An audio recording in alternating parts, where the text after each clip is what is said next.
साई बंद की सतनाम, बंदी छोड़ सतगुरु कबीर साहिब की जय हो। आज हम जानेंगे एक सत्संग के माध्यम से बहुत ही महत्वपूर्ण विषय कि सतनाम क्या है। क्या सतनाम ही सार शब्द है? सार शब्द को हम कई नामों से जानते हैं। जैसे पानी को कोई नीर बोलता है, कोई तोहे बोलता है, कोई वाटर बोलता है, कोई कुछ बोलता है तो कोई कुछ बोलता है। इसी प्रकार सार नाम को कोई सार शब्द बोलता है, कोई आदि नाम बोलता है, कोई नियक्षर बोलता है। वस्तु एक ही है, लेकिन वस्तु के अनेक नाम रख दिए इंसानों ने। तो ये सार शब्द आखिर है क्या? सार शब्द होता क्या है जिसकी महिमा सारे संतों ने गाई है? तो ये सार शब्द क्या होता है, तो आज जानेंगे सत्संग के माध्यम से दिन साहब जी से। तो सत्संग को आपने बड़े विवेक के साथ और बुद्धि लगा के सुनना है। और उससे भी बड़े भाग होते हैं उन जीवों के जो इसको समझ पाते हैं, क्योंकि इसको समझना बहुत जरूरी है। बिना समझे जितना भी सुना है सब बेकार है। जैसे एक टीचर अपने बच्चों को पढ़ाता है तो सुनते तो सब हैं, पूरा दिन सुन ही रहे हैं टीचर की, लेकिन अगर वो समझे ना तो टीचर का जितना भी सुना हुआ है सब बेकार है, पास नहीं हो सकते। यानी हर चीज को समझते जाना है आपने। इसीलिए साहिब ने कहा कि आदि नाम हम भाग सुनाया और मूर्ख जीव समझ नहीं पाया। अब इस दोहे को लेके कई कहते हैं कि देखो आदि नाम भाग सुनाया, यानी वो बोलने में आता है आदि नाम। अरे भाई, अगर बोलने में आता होता तो वहां पर समझने की कोई बात ही नहीं थी। वहां पर कहना चाहिए था आदि नाम हम भाग सुनाया और मूर्ख जीव सुन नहीं पाया, क्योंकि बोलना और सुनना ये दोनों आपस में कनेक्टेड हैं। लेकिन बोलना और समझना, इसमें भेद है। मैं कुछ भी बोल रहा हूं, आप सुन रहे हो, कोई भी मंत्र दूंगा आप जप सकते हो, इसमें समझने वाली कोई बात ही नहीं है। मैंने दिया ओम क्लीम, आपने जपा ओम क्लीम, इसमें क्या समझोगे? यानी समझने की कोई चीज ही नहीं है इसमें।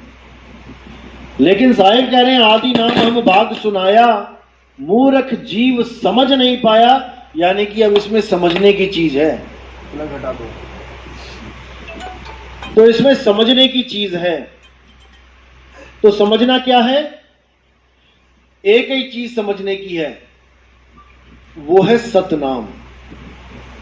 केवल सतनाम को समझ जाओ कि सतनाम है क्या, क्योंकि सतनाम ही सार है। जिस सार के लिए हम भाग रहे हैं, सार शब्द मिल जाए, सार नाम मिल जाए, सतनाम ही सार है। लेकिन बहुत से ऐसे गुरु मिलेंगे जो कहेंगे सतनाम सार शब्द नहीं है, सतनाम तो ओम सोहम है, या ओम कलियम हरियम है, या सत सोहंग है, या कोई भी नाम पकड़ा दे, सतनाम ही सार है। कबीर सागर उठाइए, पहली ही लाइन यही लिखी है, सत्य नाम है सार, बूझो संत विवेक करी। अब यहां पर क्या बात आ गई? बूझो विवेक करी। अब बूझना क्या होता है? पहेली बूझी जाती है। अखबार में एक कोना आता है छोटा सा बच्चों का, बूझो तो जाने। उसमें पहेलियां लिखी होती हैं, उसमें 52 अक्षर लिखे होते हैं। उन 52 अक्षरों को केवल पढ़ना नहीं है, उसको समझना, बूझना है और उसका उत्तर देना है। तो साहिब कह रहे हैं सत्य नाम है सार, बूझो संत विवेक करी, उतरो भवजल पार, सतगुरु का उपदेश यही। अब ऐसे गुरु मिल जाते हैं जो आपको सतनाम जपवा देते हैं कि बेटा जपो सतनाम सतनाम सतनाम। अब कोई आपको पूछे कि आपके गुरुजी ने आपको सतनाम दिया? हाँ हाँ सतनाम दिया। अब बेचारा क्या बोले जब दिया ही सतनाम है तो, लेकिन जपने वाला दे दिया, गलती यहां हो गई। सतनाम है सार, बूझो। सतनाम को बूझना था, ना कि जपना था। बस यहां गलती कर देते हैं ये लोग, वरना सतनाम ही सार है, इसमें कोई शक नहीं है। सतगुरु सोई सतनाम बतावे और बाकी गुरु कोई काम ना आवे। बाकी जितने गुरु बन के बैठे हैं इसमें से एक भी काम आने वाला नहीं है। जैसे लोग कहते हैं बिना गुरु के मुक्ति नहीं मिलती, भैया बिना गुरु के नहीं, बिना सतगुरु के मुक्ति नहीं मिलती। बिना गुरु के तो दुनिया भर के गुरु है, पहली क्लास का भी गुरु तुम्हारा, दूसरी का भी गुरु, कोई ना कोई तो गुरु है ही है, फिर तो सारे ही मुक्त हो जाओ। बिना सतगुरु के मुक्ति नहीं मिलती। क्यों? सतगुरु आपको सत का लखाव कराता है, सत का लखाव कराता है कह लो, सतनाम का लखाव कराता है कह लो, सतपुरुष परमात्मा का लखाव कराता है कह लो, एक ही बात है, सतनाम ही परमात्मा है। इसीलिए सतनाम नानक साहब ने उसका उच्चारण किया कि सतनाम ही वाहेगुरु है, लेकिन इसको कोई समझ नहीं पा रहा, इसको एक मंत्र बना के रख दिया।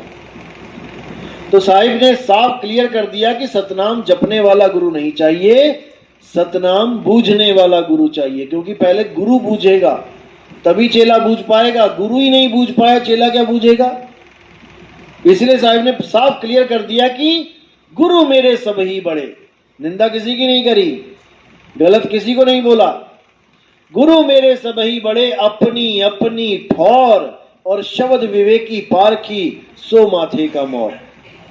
शब्द विवेकी पारखी यानी शब्द पे विवेक करने वाला पारखी गुरु होना चाहिए, ना कि उसके सिद्धांत का, उसके आश्रम का नाम पारक होना चाहिए कि आश्रम का नाम रखवा लिया पारक सिद्धांत, और पूछो पारक किसकी करते हो तो शब्द नाम की कोई चीज नहीं है उनके पास।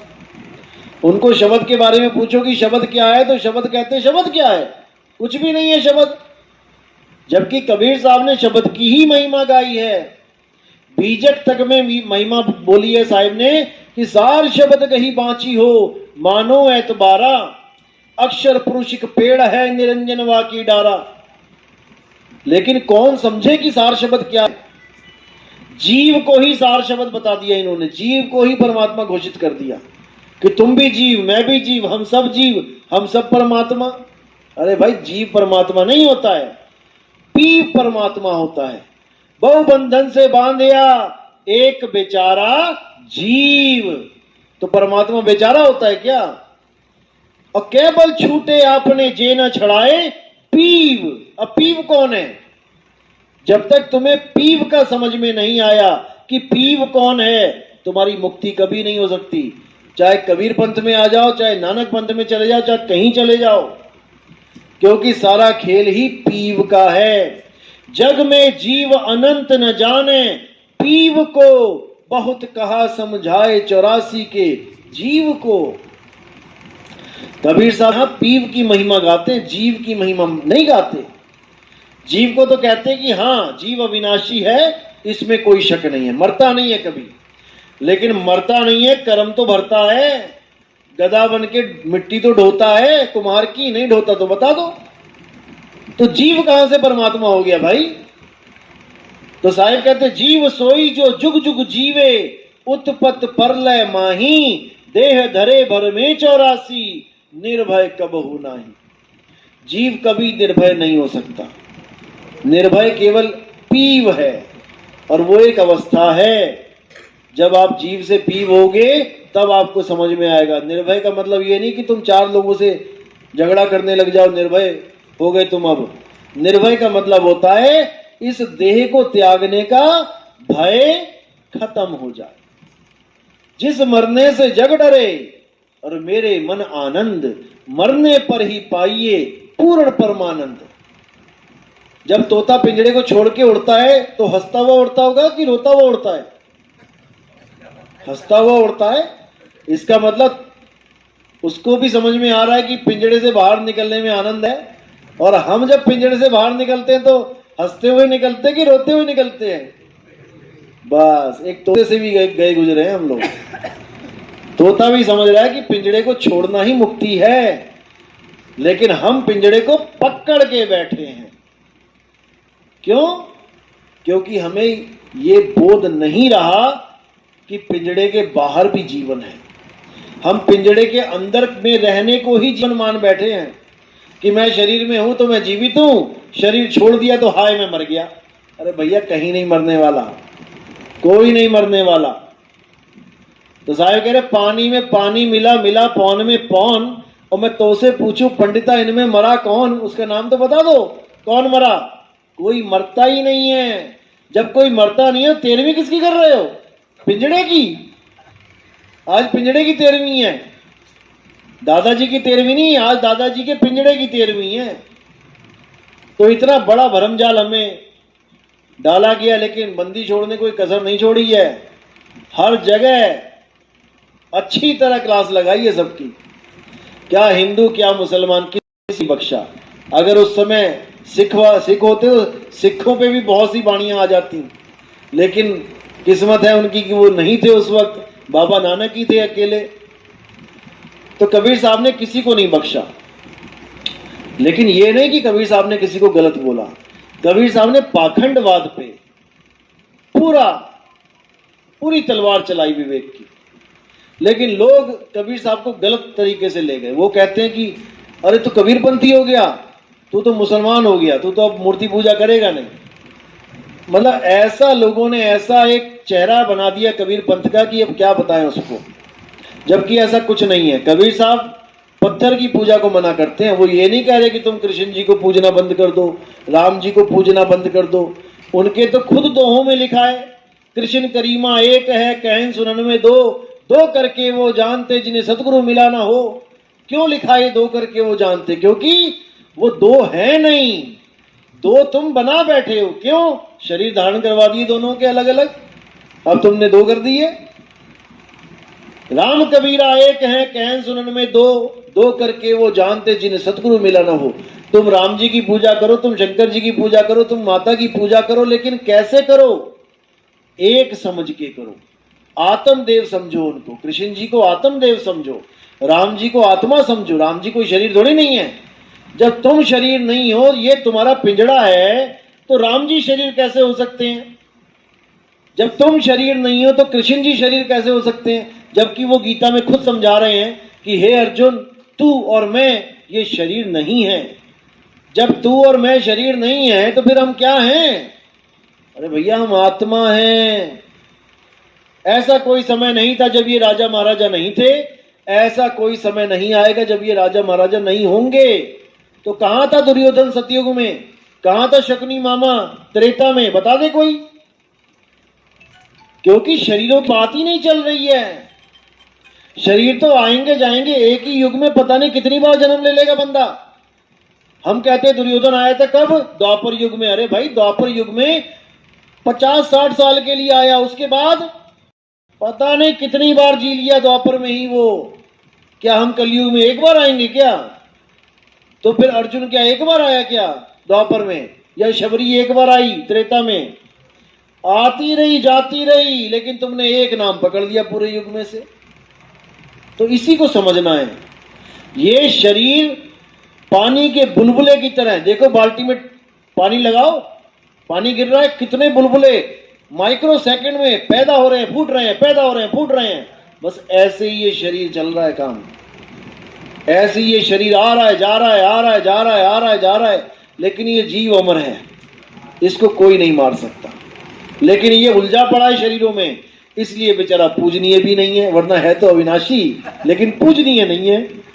इसी को गीता में बोला है अर्जुन, दो प्रकार के पुरुष हैं, एक शर पुरुष है, एक अक्षर पुरुष है। शर पुरुष तो सब जीवों के शरीरों को समझो, और शरीरों में रहने वाली ये जीवात्मा अक्षर है, अक्षर पुरुष है, जिसको नींद आ जाती है बार बार। तो कहते हैं मैं कहता हूं जागत रहियो, तू जाता है सोई रे, तेरा मेरा मनवा कैसे एक होई रे। इस अक्षर पुरुष की वजह से ही ये शरीर धारण कर रहा है बार बार। ये सब कल्पनाओं में शरीर धारण करता है। चलो यहां पर तो आपका शरीर है, ठीक है, आप माँ के गर्भ में से आए। यहाँ जो हाथी घोड़ा कुत्ता देखा माँ के गर्भ से निकले। तुम सपने में शेर देखते हो, सपने में हाथी घोड़ा देखते हो, क्या वो माँ के गर्भ से निकल के आते हैं उसी वक्त? उसी वक्त कल्पना में एकदम सामने बनता चला जाता है सब कुछ। इतनी जबरदस्त कल्पना में जी, लेकिन हम लोग समझ नहीं पाते। ये कल्पना ही है।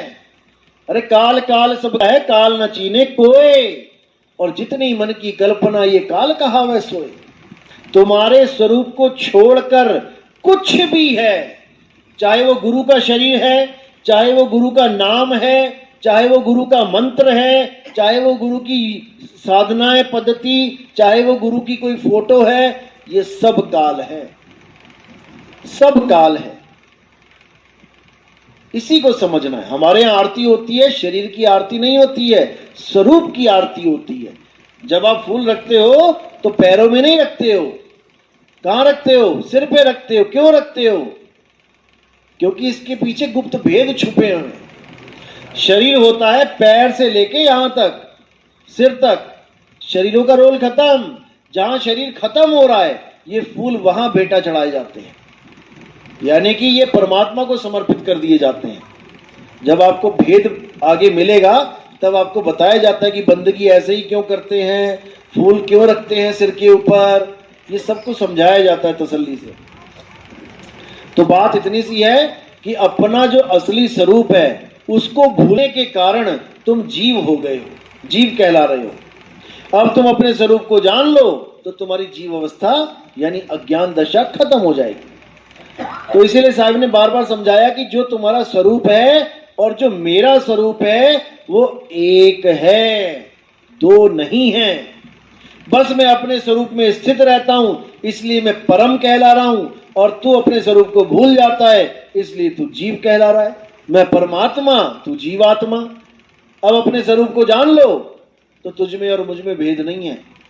गुरु ग्रंथ साहब में साहब लिखा, तो ही मोही मोही तो ही अंतर कैसा, बस एक जल तरंग जैसा। जैसे समुद्र नीचे है, स्थिर है, और ऊपर लहर चल रही है, नीचे भी पानी है, ऊपर भी पानी है। नीचे पानी स्थिर है इसलिए समुद्र कहला रहा है, ऊपर का पानी चल रहा है इसलिए लहर कहला रहा है। दोनों का नाम अलग हो गया ना, समुद्र और लहर, कि दोनों एक ही चीज है, पानी है। कोई अलग करके दिखा दे?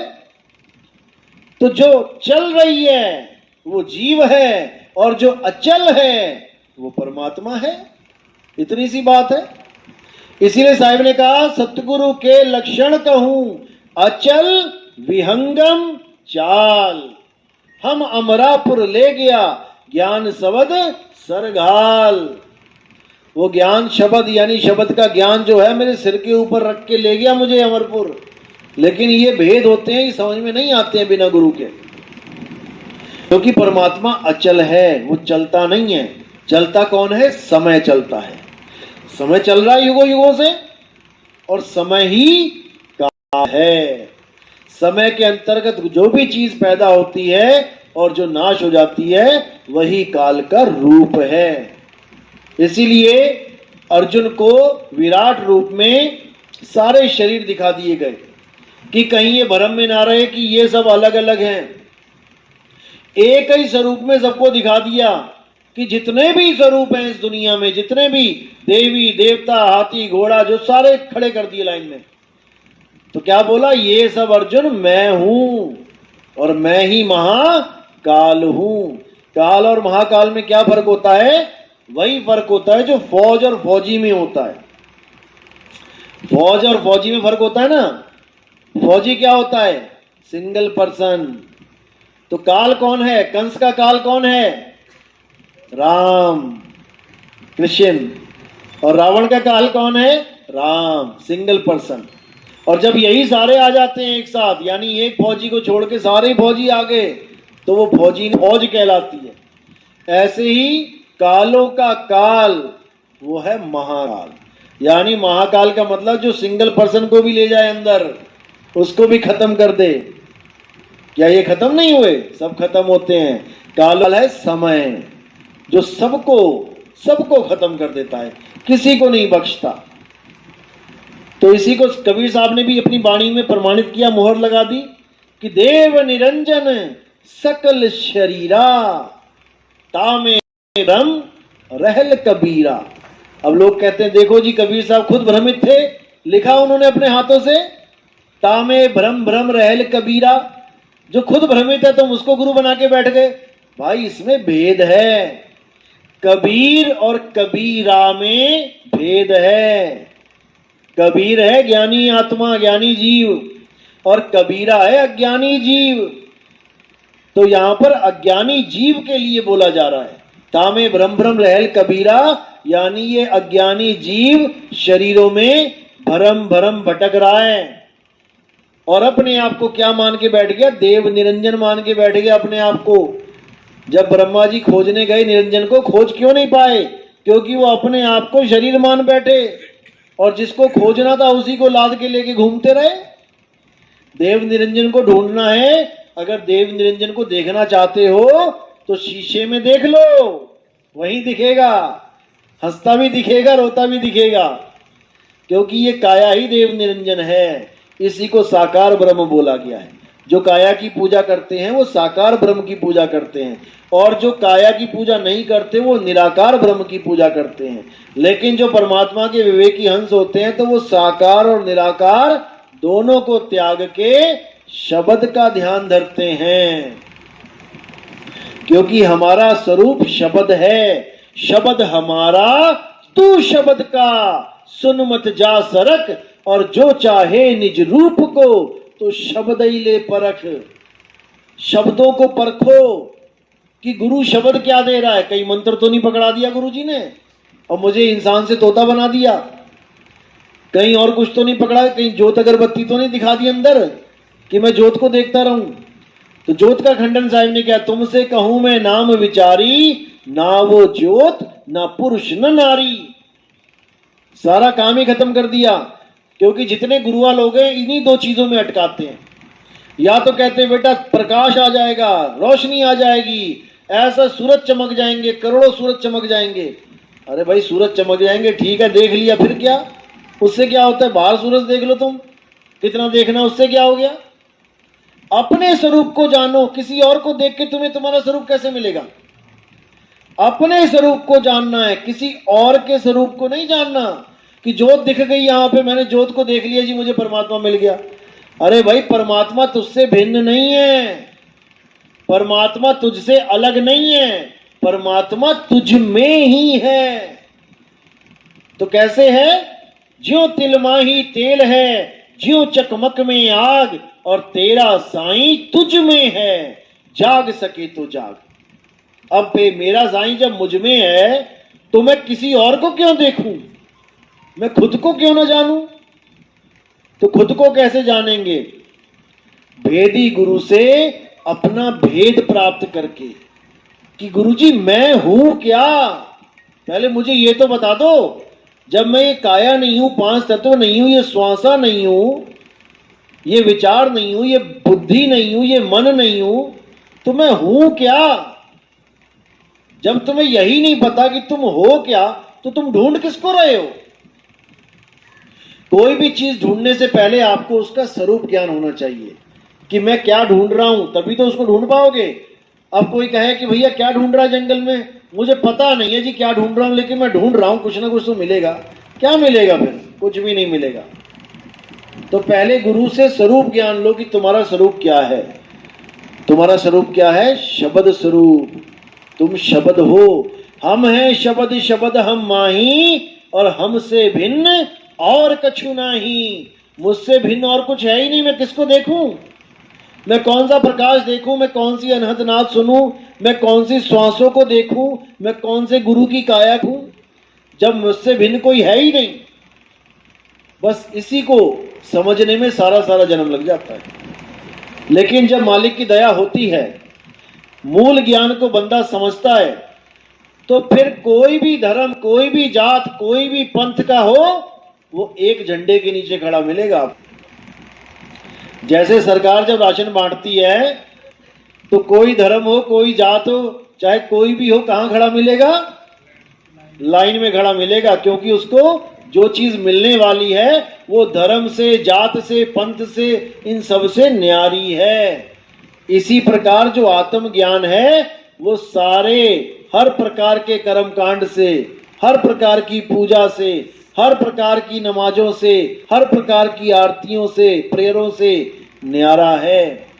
और वो 100% तुम्हारा ज्ञान है, किसी और का दिया हुआ नहीं। मैं मुसलमान के घर में पैदा हो गया, पिताजी ने कुरान पकड़ा दी, वो कोई नमाजी था, वो सलमा सिखा दिया और हो गया मैं मुसलमान। ऐसे मुसलमान नहीं हो पाएंगे। मुसलमान हम तब हो पाएंगे जब हम खुद को जान लेंगे, जब खुद में खुदा को पा लेंगे, तब हम मुसलमान होंगे। ऐसे ही मैं सिख तब बनूंगा जब मैं खुद को ही जानने की प्रक्रिया सीख लूंगा, तब मैं सिख कहलाऊंगा। ऐसे नहीं कि किसी ने पगड़ी दी 5 मीटर और मैंने बांध ली, हो गया मैं सिख। ऐसे नहीं बात बनेगी। खुद को जानना है, और जब तुम खुद को पालोगे उसके बाद सब तुम्हारे लिए माया समान है। सब कुछ माया ही दिखने लग जाएगा तुम्हें। फिर तुम्हें लगेगा मैं कहां फंस गया आके, मैं कब निकलूं यहां से। लेकिन समय जब आता है परमात्मा तभी दया करता है। ऐसा नहीं कि आज आपने नाम ले लिया आपकी कल की टिकट काट देगा परमात्मा, ऐसा नहीं है। आपको सहज करेगा पहले। सहज सतगुरु नितिन साहिब जी के मुखारविंद से जो ज्ञान की वर्षा हो रही है, उसमें लाखों जीव अपने जीवन को सफल बना रहे हैं। सतगुरु सोही जो सतनाम बतावे, सतगुरु सोही जो सतनाम बतावे, बाकी गुरु कोई काम न आवे। सहज हो जाओगे आप, यानी आप लहरों की तरह नहीं चलोगे कि किसी ने कुछ कह दिया हल्का सा और आप एकदम कपड़ों से बाहर आ गए, आग बबूला हो गए। ऐसा नहीं होगा। अब आप सहना सीख लोगे। आवत गाली एक है, पलटत होए अनेक, कहे कबीर नहीं पलटिए, वो रही एक की एक। उसको दो नहीं करना है। तो ये सहज अवस्था धीरे धीरे बनेगी। जब मालिक की दया होगी तभी ये सब होगा। क्योंकि अब जो वो समय आ चुका है जब 12 पंथ एक पंथ होंगे। ये कबीर साहब की वाणी थी पहले कि धर्मदास मेरी लाख दुहाई और ये मूल ज्ञान बाहर ना जाई। इस मूल ज्ञान को बाहर मत जाने देना। तो कहते हैं धर्मदास मेरी लाख दुहाई, मूल ज्ञान बाहर ना जाई, गुरुमुख को तुम देव बताई, कपटी से तुम राख छुपाई। ऐसा नहीं है कि तुम बिल्कुल भी बाहर मत करना। तुम्हें जो लगे कि हाँ भाई ये बंदा ठीक है, इसको मुक्ति मिलनी चाहिए, कपटी नहीं है, उसको दो और ये अपनी भक्ति करके निकल जाए। और बाकियों को क्या देना है? अरे पवित्र ज्ञान तुम जग में भाखो, मूल ज्ञान गुप्त कर राखो। पवित्र ज्ञान भाखो, जितनी स्टोरियां सुनानी है सुनाओ। काल ऐसे था वैसे था, परमात्मा ने यह कर दिया वो कर दिया, 16 पुत्र पैदा कर दिए। बताओ परमात्मा के 16 ही पुत्र हैं। हम लोग कौन है फिर? हम लोग क्या है फिर? उधर वो ईसा मसीह वाले कह रहे हैं कि ये is the son of God. तुम क्या हो? जमाई हो फिर उसके? तुम भी तो सनी ऑफ गॉड हो भाई। सब परमात्मा के पुत्र हैं। एक नहीं है कि तुम एक पे मोहर लगा दो। सब परमात्मा के बच्चे हैं। 16 तो गुण बताए गए हैं, लेकिन अज्ञानी जीव समझ नहीं पाया। वो एक कहानी बना के बैठ गया। कुरुम का खोपड़ा फाड़ के और 5 तत्व ले आए। कुरुम का खोपड़ा क्या है? ये कछुए का विस्तार है। कछुए में से ही विस्तार हुआ है, जैसे कछुए का विस्तार होता है। तुम्हारी सूरत का विस्तार हुआ है, वही कुरुम का गुण है। उसी में से ये कल्पना रूपी 5 तत्व निकल आए हैं। ये सब कहे हैं, इनको असल मत समझ लेना। ये तब तक असल है जब तक तुम जाग रहे हो। जैसे ही तुम सो जाते हो ये खत्म, स्टोरी खत्म इसकी। अब दूसरी स्टोरी कहां चलती है? सपने में। यहां पर तुम भिखारी हो, भीख मांग रहे हो, सपने में तुम राजा बन गए, भोग विलास कर रहे हो। यहां की स्टोरी स्टॉप, वहां की शुरू। फिर वो सपना टूटा, वहां की स्टॉप, यहां की शुरू। बस ये चलता ही रहेगा, हेड टेल, कभी हेड टेल। पर साहिब जब आते हैं तो सिक्का ही खड़ा कर देते हैं, ना हेड ना टेल, निकल यहां से, बहुत हो गया। तो ये अवस्था कब बनती है? जब निर्गुण सरगुण दोनों से न्यारा और जानेगा कोई जानन हारा। ये तब समझ में आता है, नहीं तो नहीं समझ में आता है। कभी निर्गुण भक्ति में पड़ जाओ, कभी सरगुण भक्ति में। कभी कहो परमात्मा निराकार है, कोई कहता परमात्मा साकार है। दोनों लड़ रहे हैं, लठ बज रहे हैं। ये जितने लठ बज रहे हैं ये सब निर्गुण सरगुण की वजह से बज रहे हैं, इसीलिए बज रहे हैं। लेकिन साहिब ने क्या बोला? साहिब को पता था ये सब होगा। कहते निर्गुण सरगुण द्वंद्व पसारा। झगड़ा हो गया दोनों में और दोनों पड़ गए काल की धारा। दोनों लड़ भी रहे हैं और दोनों असलियत से दूर भी हैं। हिंदू मुसलमान लड़ इसीलिए रहे हैं। मुसलमान कहते हैं परमात्मा का कोई रंग रूप नहीं है, उसका कोई आकार नहीं है। हिंदू कहते हैं कि हम देवी देवताओं के शरीरों को परमात्मा मानते हैं, हम उनकी पूजा करते हैं, जबकि वो हिंदू धर्म में कहा ही नहीं गया है। आप वेद पढ़ोगे उसमें लिखा है नतस्य प्रतिमा अस्ति, उसकी कोई प्रतिमा नहीं है। और गीता में भी यही बोला है कि जो पैदा होता है और मर जाता है वो 3 गुण के अंडर है। 3 गुणों की भक्ति वो करते हैं जिनका ज्ञान माया द्वारा हर लिया गया है। तो ये जितने भी शरीर हैं ये 3 गुणों में ही तो आते हैं, पैदा होते हैं, पलते हैं, मर जाते हैं। रजोगुण, सतोगुण, तमोगुण। गीता खुद कह रही है कि इन तीनों गुणों से ऊपर वो उठ पाता है जिस पर मेरी दया हो जाती है। जो मेरे ज्ञान को समझता है वो माया को सहज ही त्याग के आगे बढ़ जाता है। मेरे ज्ञान को समझता है यानी आत्म ज्ञान को समझता है। कृष्ण जी यहाँ अपनी पूजा करवाने नहीं आए थे कि तुमने गीता पढ़ी बाकी देवताओं को छोटा बना दिया एस्कॉन वालों ने। अरे नहीं नहीं, वो तो देवता है, कृष्ण जी ने मना किया है गीता देवताओं की पूजा नहीं करनी है। कृष्ण जी ने कहा है मेरी पूजा करो। अरे भाई मेरी पूजा करो, लेकिन शरीर के रूप में करोगे तो वो भी देवता में गिनती आ जाएगी उनकी। शरीरों में अगर तुम देखोगे कृष्ण जी को तो वो भी देवता ही है, हिंदुओं के देवता है कृष्ण जी। लेकिन कृष्ण जी क्या कह रहे हैं, जो मुझे इंसान करके मानता है, बिल्कुल साफ लिखा है, जो मुझे इंसान करके मानता है यानी मेरी आंख, मेरे कान, मेरे नाक, ये मुझे मानता है, वो मूढ़ है, अज्ञानी है। हे अर्जुन, मैं अजन्मा हूं, इसको समझो। मैं अजन्मा हूं तो क्या तुम अजन्मे नहीं हो? कौन अजन्मा नहीं है बताए?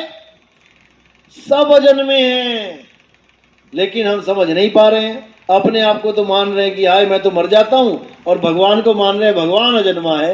अरे भैया तुम भी अजन्मे हो, ये तो शरीर बार बार, तुम थोड़ी नहीं ले रहे हो। यानी तुम रोज कपड़ा थोड़ी नहीं हो गए कि आज चिरंजी लाल लाल है तो कल को पीला हो जाएगा। चिरंजी लाल के कपड़े लाल और पीले हरे गुलाबी हैं, चिरंजी लाल वैसा ही है रोज का रोज। लेकिन समझ में नहीं आता है क्योंकि भेदी गुरु नहीं मिल रहा है। जब भेदी गुरु भेद बता देगा तो सारी कहानी सोलह हो जाएगी। तो कहते 9 मण धागा उलझा, कहो कौन सुलझाए? और सतगुरु ऐसा सुलझाया कि अब उड़ जाना जाए। एक पतंग उड़ाते छोटी सी चरखी, वो उलझ जाती है तो उसी में पूरा दिन निकल जाता है सुलझाते सुलझाते। यहाँ पे 9 मण धागा, एक मण में कितना होता है? 40 किलो। तो सोचो कितना होगा। तुम्हारा पूरा जन्म क्या, तुम्हारे दादे परदादे का जन्म निकल जाएगा ये सुलझाने में, और निकल भी गया है। ये दादे परदादों का जन्म निकल गया सुलझाने में, ये तो गुत्थी अब सुलझ रही है। कितने लोग कहते हैं 50 साल हो गए जी गीता पढ़ते पढ़ते। बड़े बड़े संतों को सुना गीता में, ऐसा बोलने वाले संतों को सुना, समझ में अब आ रहा है। सुना उनको खूब, लेकिन समझ में अब आ रहा है कि वो भी क्या समझा के चले गए, हमें क्या बता के चले गए, किसको पुजवा के चले गए। आत्मा आत्मा आत्मा करते शरीर की पूजा करवा के चले गए। नहीं समझ में आता भाई। किसकी समझ में आता है? जब परमात्मा की दया होती है। प्रभु कृपाल कृपा करे, नाम नानक साधु संग मिले। तब होती है मालिक की कृपा, जब कोई जीवन में आता है आपके सत्य को बताने वाला।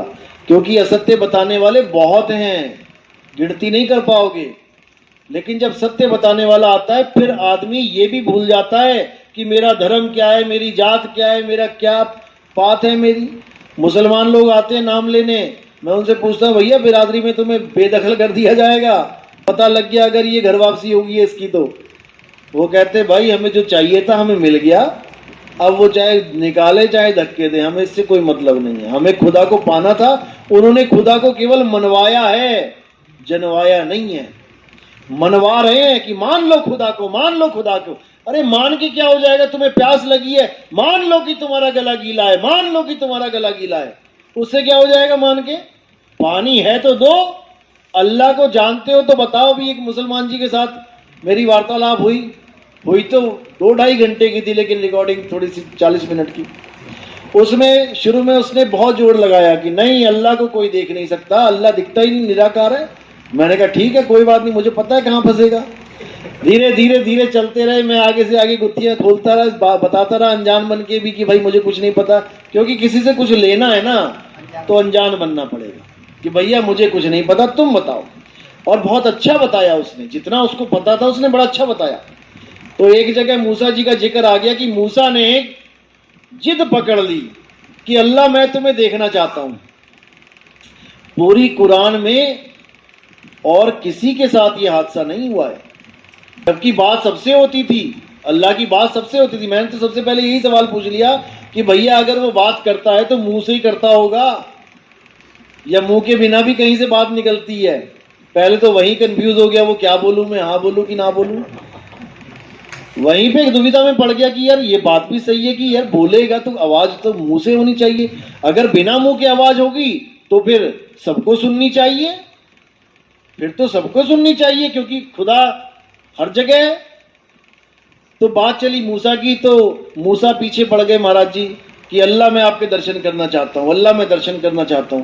अल्लाह कहते रहन दे, अल्लाह कहता रहन दे, नहीं हो पाएगा। जैसे अर्जुन कहता महाराज मैं आपके दर्शन करना चाहता हूं, कृष्ण जी कहते रहन दे, इन आंखों से नहीं हो पाएंगे, इसके लिए तुझे दिव्य दृष्टि चाहिए। वहां पर भी दिव्य दृष्टि दी गई है। ये आंखें तो खुल नहीं पाएंगी, एक सूरज के सामने नहीं खुल पाएंगी तुम्हारी आंखें अगर कड़कड़ाता सूरज आ जाए। और वहां पर लिखा है लाखों करोड़ों सूरज कुरुक्षेत्र की धरती पे उतर गए, नहीं लिखा तो बताओ। सेम चीज वहां पर उसने वो बोल दी। कहता मूसा ने कहा कि अल्लाह मैं तुम्हें देखना चाहता हूं। अल्लाह ने कहा भाई तू मुझे नहीं देख सकता, तू ऐसा कर पहाड़ के पीछे छुप जा। और अल्लाह ने पर्दा उठाया, केवल थोड़ी सी झलक दिखी और पूरा पहाड़ काजल बन गया, इतना काला हो गया, जल गया। तो मैंने उसको यही बोला, मैंने कहा भाई अब तुम इसी में समझ लो कि अगर थोड़ी सी झलक उठी तो पूरी भी उठ सकती है, अगर थोड़ी सी झलक दी है तो पूरी भी दे सकता है। और वो देता है, लेकिन हम लोग समझ नहीं पाते कि उसका दीदार करना कैसे है। वो देने वाला तो दे रहा है, अगर वो मूसा को झलक दे रहा है इसका मतलब वो दे सकता है। तुम कह रहे हो कि अल्लाह दिखाई नहीं देता क्योंकि तुम्हें नहीं मिली। मूसा तो गवाही दे रहा है कि हाँ मुझे इतनी सी मिली थी, वही नहीं संभाल पाया मैं। इसका मतलब अगर संभालने वाला होता तो पूरा अल्लाह संभाल लेता, लेकिन नहीं समझ में आ रहा किसी के। तो ऐसे ही कबीर साहब कहते कि ये कहना बंद कर दो कि परमात्मा नहीं है और वो दिखता नहीं है। दिखने का मतलब ये नहीं कि तुम्हें चमड़े की आंखों से दिखेगा। साहिब कहते देखत देखत दिखण लागे, मिट गए सकल अंदेश, सूरत से देख ले वह देश। सूरत के द्वारा देखना उसको। और देखने का मतलब ये नहीं होता कि वो दिखेगा, देखने का मतलब होता है अनुभव करना, बोध करना। जैसे करंट है, यहाँ पे हल्की सी तार है और बैठे बैठे बैठे मेरा पैर लग गया, अब मैं उछलूंगा 2 फुट, अब क्या देखा मैंने, कुछ दिखने वाली चीज थोड़ी नहीं थी, लेकिन मुझ पे पूरा असर कर गई, मुझे बोध करा गई कि मैं भी कुछ हूं। ऐसे ही अल्लाह भी बोध करा देता है, भैया मैं कुछ हूं, लेकिन तू उस लायक बन। तो कहते ना वहां जाप ना वहां अजप्पा, नी अक्षर परवेश, सूरत से देख ले वह देश। कोई कहे मैं जाप करके पहुंच जाऊंगा वहां पे, राम राम जप के, अल्लाह अल्लाह वाहिगुरु जप के, नहीं, ना वहां जाप ना वहां अजप्पा। ये सांसों का अजपा जाप भी नहीं पहुंचा सकता वहां पे, क्योंकि ये भी प्रकृति मंडल का ही हिस्सा है।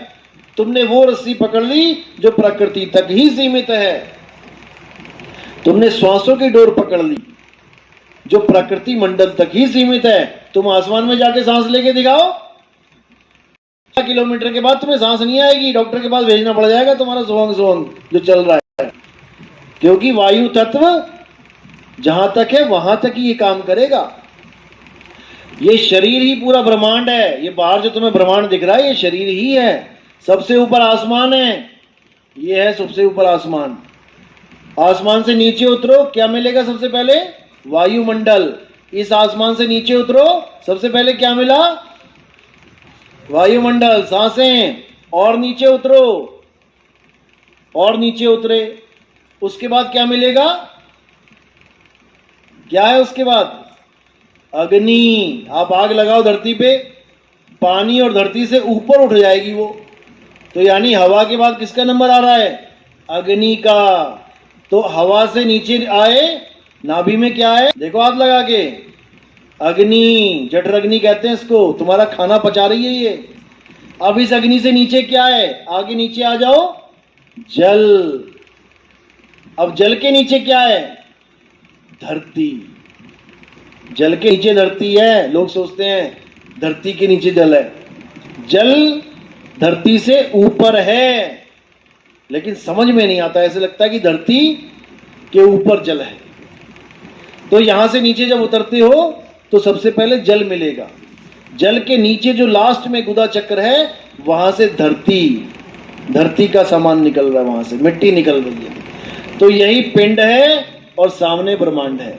जो पिंडे सो ब्रह्मंडे, जिन खोजा तिन पाया। खोज मिली तो पा लिया ना, पता लग गया सारा सिस्टम।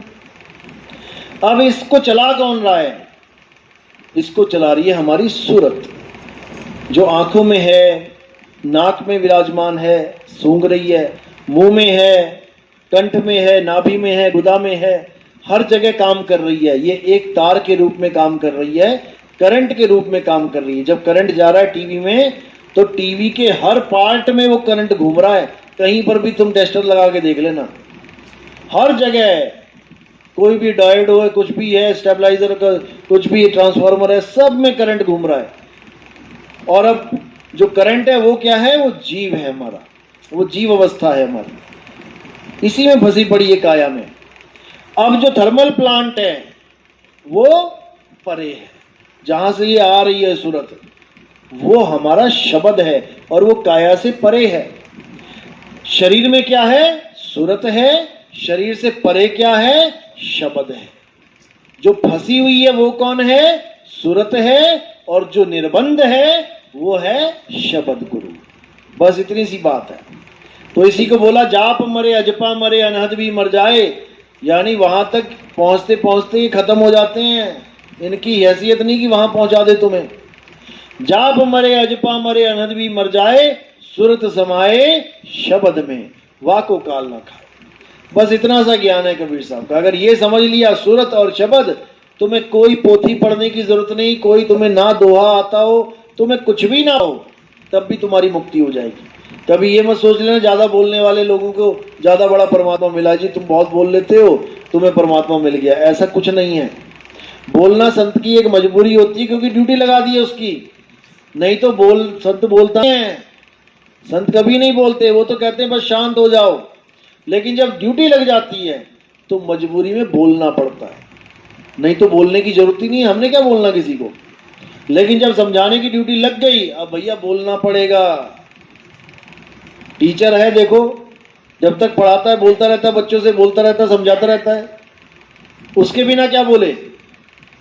किसी बच्चे से क्या बात करे वो? ठीक है, जितना क्लासरूम में पढ़ाया, पढ़ाई खत्म, अब दोबारा टॉपिक पे बात नहीं होती। अब तो बस good morning good evening he चलता है, जब रास्ते में कहीं मिल जाते हैं। तो पढ़ाई के लिए उसको एक एक घंटा बोलना पड़ता है बच्चे को समझाने के लिए, नहीं तो उसको जरूरत ही नहीं है, वो तो पढ़ लिख ली, उसको क्या बोलना। तो ऐसे ही कबीर साहब कहते हैं कि ये गूंगे का गुड़ है, जिसको मिल जाता है वो मौन हो जाता है। उसको वो बताता नहीं है, किसी को बताता नहीं फिरता कि मुझे मिल गया जी, आधा मिल गया, आधा कल मिल जाएगा। ऐसा कोई ड्रामा नहीं चलता। फिर तो होता है जिन ही पाया तिन ही छुपाया, क्योंकि उसको मान बढ़ाई की जरूरत नहीं है। उसको इससे फर्क नहीं पड़ता कि मुझे कोई मान बढ़ाई दे, वो तो अपने आनंद में इतना रहता है, उसको कहता है मुझे क्या फर्क पड़ रहा किसी से, कोई मान बढ़ाई दे तो ये ज्यादा नहीं हो जाएगा, कोई गाली दे तो ये कम नहीं हो जाएगा, ये तो मुझे मिल गया जो मिलना था। तो इसी को समझना है और भक्ति करनी है। मनुष्य जन्म अनमोल है, मिले ना बारंबार, तरवर जो पत्ता गिरा बहर न लागे डार, ये दोबारा जन्म नहीं मिलेगा। आप किसी जात में हो, किसी धर्म में हो, किसी पंथ में हो, इससे कोई फर्क नहीं पड़ता। आप एक इंसान हो और बस विवेकी बन जाओ, बस दो ही चीजें चाहिए आपको। इंसान तो परमात्मा ने बना ही दिया आपको, अब विवेकी गुरु बना देता है। परमात्मा इंसान बना रहा है, विवेकी गुरु बनाता है। गुरु ज्ञान न उपजे, गुरु बिन मिले न मोक्ष, गुरु बिन लखे न सत्य को, गुरु बिन कटे न दोष। बिना गुरु के कुछ नहीं होता है। इसलिए गुरु तो धारण करो, लेकिन ऐसा गुरु धारण करो जो आपको इन बंधनों से छुड़ाए, जो आपको सार का ज्ञान दे, ना कि असार का, थोथे का। सतगुरु ऐसा चाहिए जैसा सूप सुहाए, और सार सार तो गही रहे, थोथा दे उड़ाए।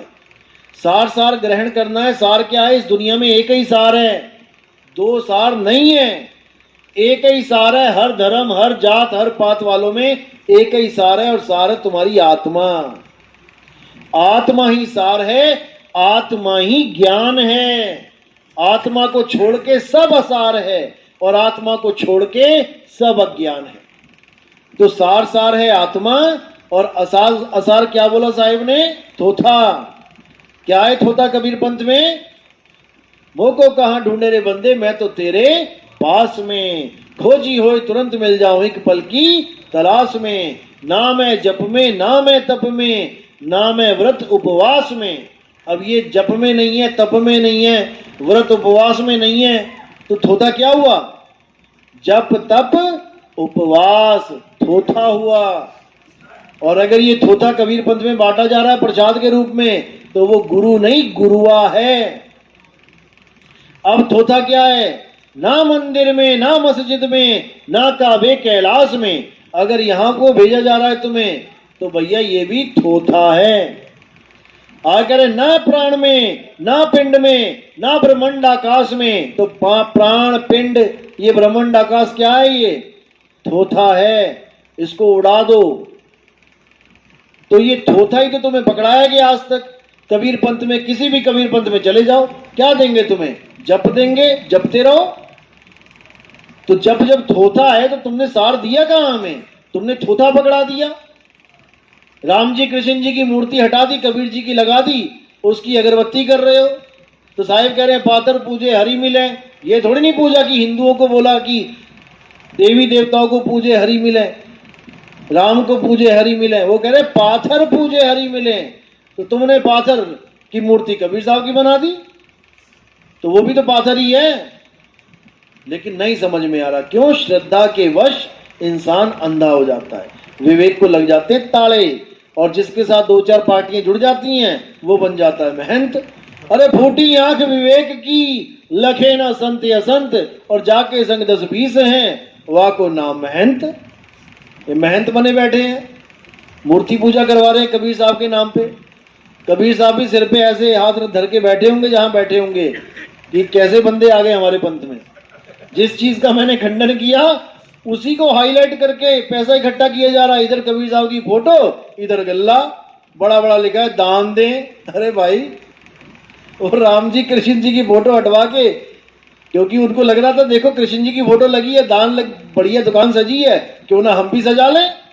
कृष्ण जी की फोटो हटा दी, कबीर साहब की लगा दिया बढ़िया गल्ला, डालो दान अब इसमें, कमाल हो गई। तो ये सब पाखंडवाद है। कबीर साहब के पंथ में ये सब अलाउ नहीं है। असली कबीर पंथी वो है जो कबीर साहब की मूर्ति को देखकर माथा ना टेके, वो है असली कबीर पंथी। जो माथा टेकले कहेगा कबीर पंथी हो। पिताजी आपको मानूंगा पर आपकी नहीं मानूंगा, ये वो वाला हाल हो गया। आपको तो पिताजी मानूंगा क्योंकि पैसा चाहिए, प्रॉपर्टी चाहिए। अगर कह दिया तू मेरा पिता नहीं, वो कहेगा निकल यहां से बेदखल। तो कबीर पंथ में कबीर पंथी तो मैं रहूंगा क्योंकि रोटी सेकनी है, लेकिन मानूंगा नहीं तेरी। क्यों? विवेक की कमी है। अगर ये विवेक जाग जाए तो उनकी एक एक बंदा माने, क्योंकि उन्होंने कभी असार कहा ही नहीं। वो तो यही कहते हैं भाई मेरी एक एक वाणी को समझ ले, तेरा जीवन बदल जाएगा। एक एक वाणी क्या, मेरी आधी साखी को समझ ले। अगर आधी साखी की भी समझ ली तुमने, तब भी तुम्हारा जीवन बदल जाएगा। लेकिन उस आधी साखी को समझने में तुम्हारा पूरा जीवन लग जाता है। चलो, प्रथम दीक्षा वाले कौन है? हाथ खड़े करो। पहली दीक्षा जो लेने आए हैं